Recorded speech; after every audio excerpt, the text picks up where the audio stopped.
In this car, we made an engine swap. We went from the horrible inline-4 2-liter N42 engine, which is probably the darkest hour of BMW in the last 30 years, to the standard M54 6-cylinder 2.5-liter engine. And when we made that change, we updated the gearbox, or we replaced the gearbox, the differential, the brakes, the semi-axis, and so on. So the car mechanically is at the standard level.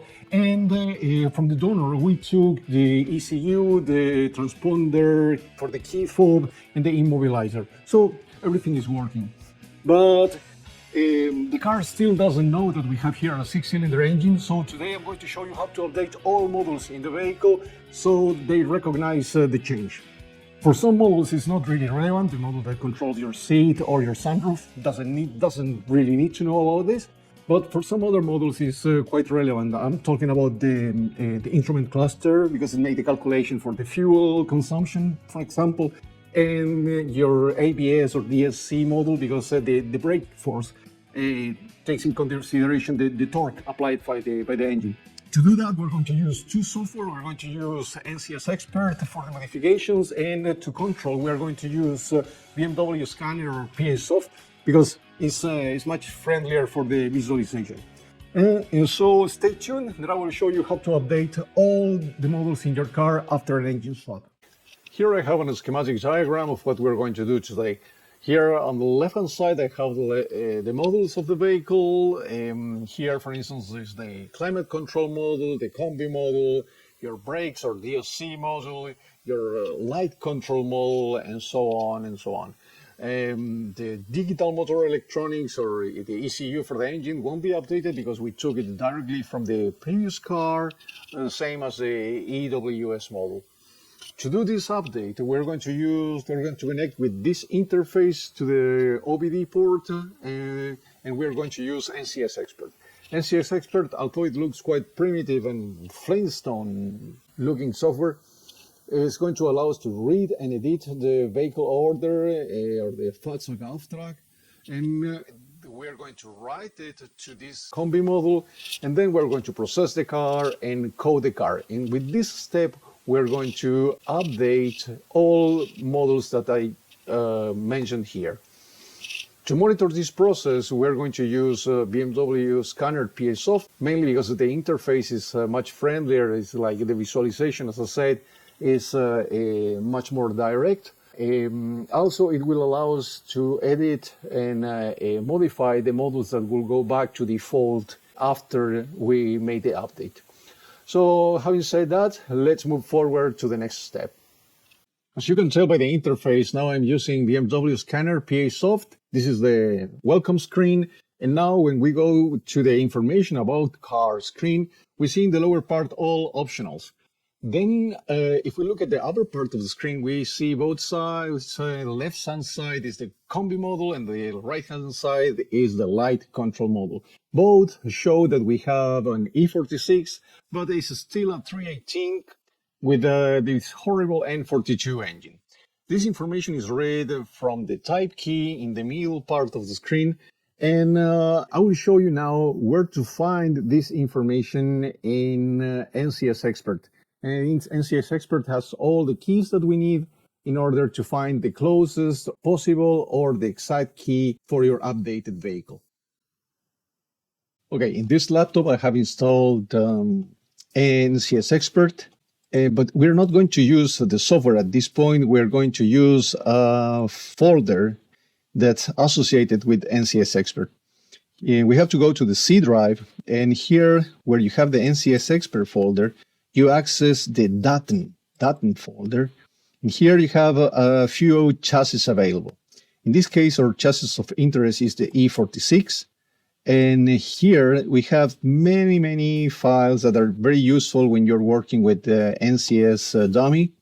But at this point, we're going to use this 000 extension files. For this specific case, to find the right key, we're going to use this E46 AT.000. I'm going to open it with a notepad, and this file is a general file for all E46 vehicles. Here you have all available options, all available keys that the models could read out of that. Here, for instance, on the left-hand side, you see the optionals, the options that you can have in the vehicle. If we quickly search, for instance, Control F, I remember that the key 650 was the CD drive because I deleted that previously. And so here you have this 650 CD Laufwerk Steuerung.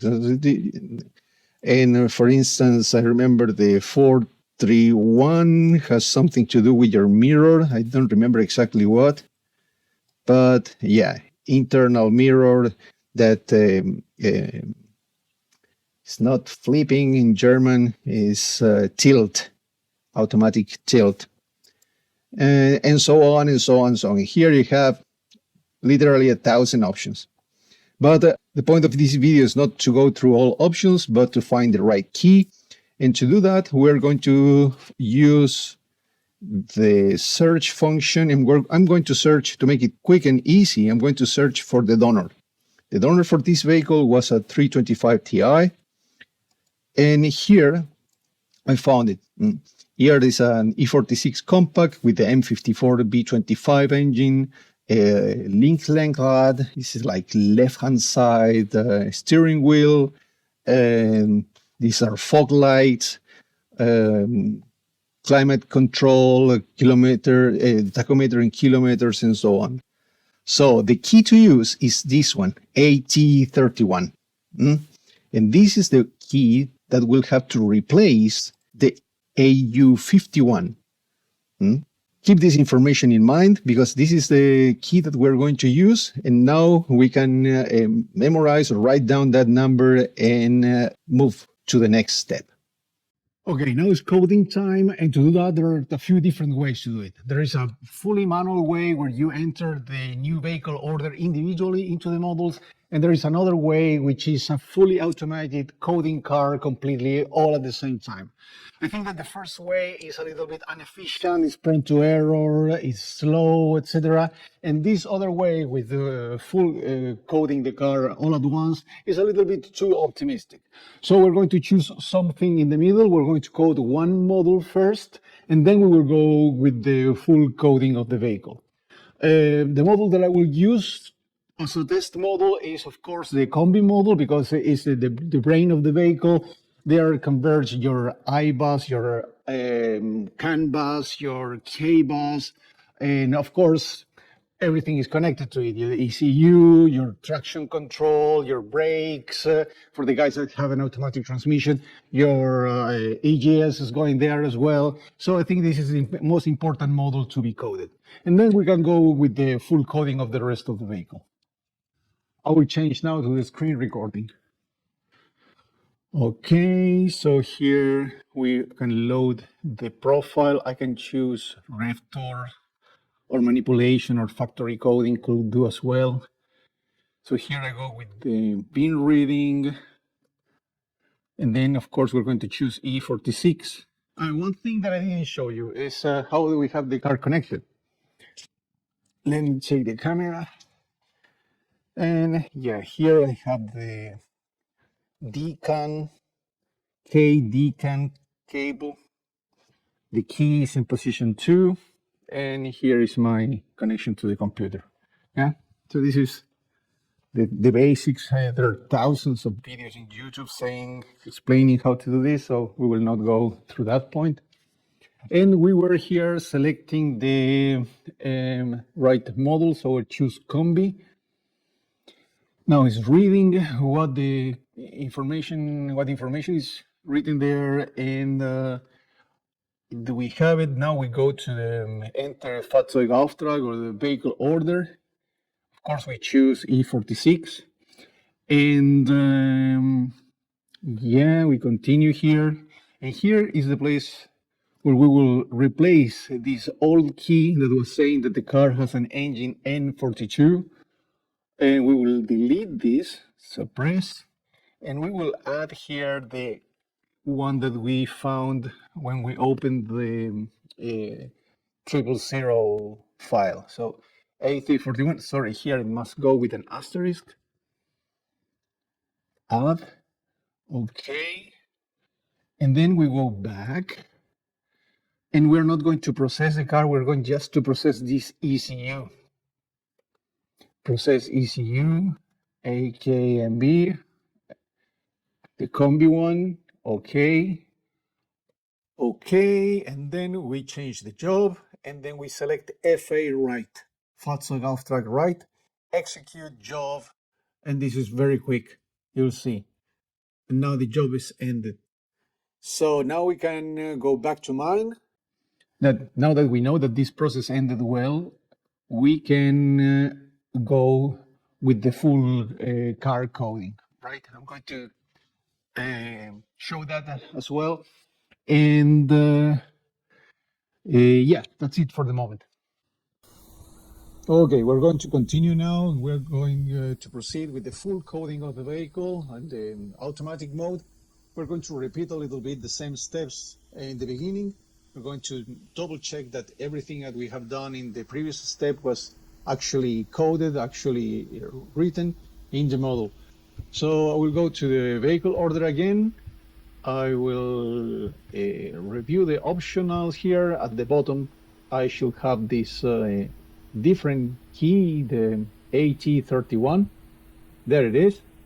And now I will say OK here, and I will go back. And I will select here, instead of process an individual ECU, I will choose process car. And then after, I will go with the option code car that will code all modules in the vehicle. This car has 14 modules, so the process just started with the airbag module. And yeah, then you see that the coding is active. Then we will go with the ABS module, now the steering wheel. Then we should pass, yeah, here we have the light switching center. And then after we coded this, we have here the general module, GM5, coding is active.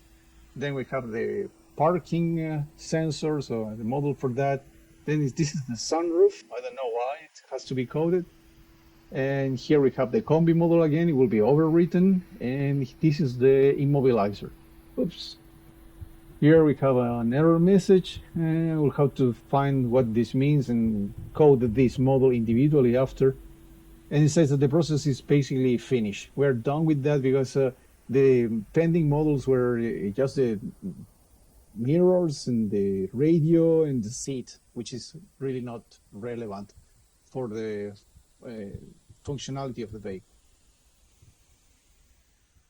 Okay, now we will verify the changes that we have made. We're going to use BMW Scanner PA Soft. Here we run the car identification module and we click on continue until we see the instrument cluster and the light control module. Yeah, here we have it. On the left hand side you see the instrument cluster. We see the 325 Ti with an M54 B25 engine. Same thing for the light control module on the right hand side. And in the middle you see the type key is now AT31. So I would say that at this point we're done with the change. Maybe now it remains for you to adjust or make the soft coding for your models to have them as you need it, as you want them. But the car is already coded, the new key is there, and the different engine has been recognized. And that was it. As you saw, the process is not something really hard, really complicated. As long as the steps, the model is clear for you, you will be able to follow it. You have to have some special attention with the instrument cluster because the wiring is different if you go from the 4-cylinder engine to the 6-cylinder engine. I have a full thread in E46 Fanatics about it, but I will not extend the video now.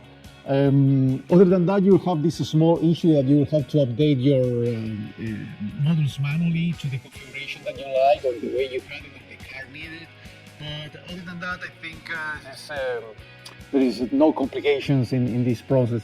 I think it is worth to do it because it finishes the job. It closes the loop after you make the full engine swap. So if you have gone through an engine swap from a 4-cylinder engine to a 6-cylinder engine, this video can help you out. So thank you very much for watching and see you next time.